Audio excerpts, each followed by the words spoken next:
मित्रांनो, शक्तीपेक्षा युक्ती मोठी. माकडांची आणि टोपीवाल्यांची गोष्ट तर लहानपणीच तुम्ही ऐकलीच असेल. माकड टोपीवाल्याच्या टोप्या घेऊन गेले होते आणि टोप्या ते देत नव्हते, तर त्या टोपीवाल्याने आपल्या डोक्यावरील टोपी फेकली, तेव्हा त्या माकडांनीही आपल्या डोक्यातील टोप्या फेकल्या होत्या. असाच काहीसा प्रकार वृंदावन येथील बाकी बिहारी मंदिरच्या रोडवरील घडला आहे. इथे मंदिरात काही महिला दर्शन घेण्यासाठी जात होत्या. त्यांच्या हातामध्ये प्रसाद होता लाडूचा.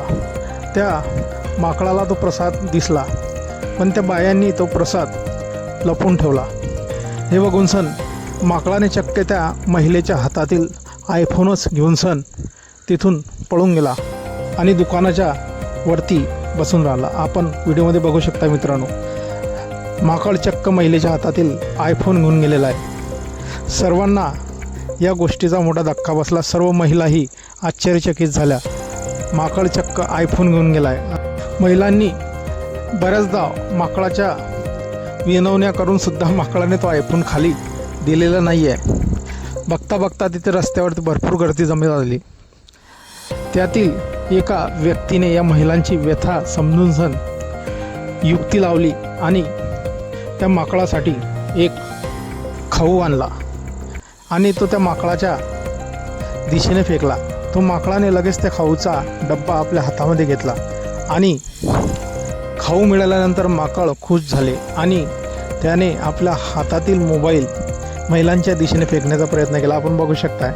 तरी त्या महिला दचकताय की हा मोबाईल जर खाली पडला तर हा फुटून नये. पण त्याने माकडाने जसा मोबाईल खाली फेकला, त्या माणसाने त्याला अलगद कॅच केला.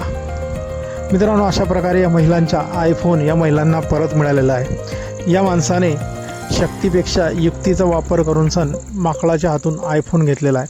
मित्रांनो, हा व्हिडिओ सध्या सोशल मीडियावर चांगलाच व्हायरल झाला. यावरती भरभरून प्रतिक्रियाही येत आहेत. एका युजरनं म्हटलेलं आहे, लहानपणी जी गोष्ट ऐकली होती ते प्रत्यक्षात आता बघितली आहे. तर अजून एकानं म्हटलेलं आहे, माकडाला खाऊ देत नाही तर माकडाने डायरेक्ट आयफोनच नेलेला आहे. आपले काही प्रतिक्रिया असतील या व्हिडिओबद्दल आपण कमेंट बॉक्समध्ये देऊ शकतात. व्हिडिओ आवडल्यास व्हिडिओला लाईक, जे मित्र चॅनलवरती नवीन असतील त्यांनी चॅनलला जरूर सबस्क्राईब करून घ्यायचं. मित्रांनो, धन्यवाद.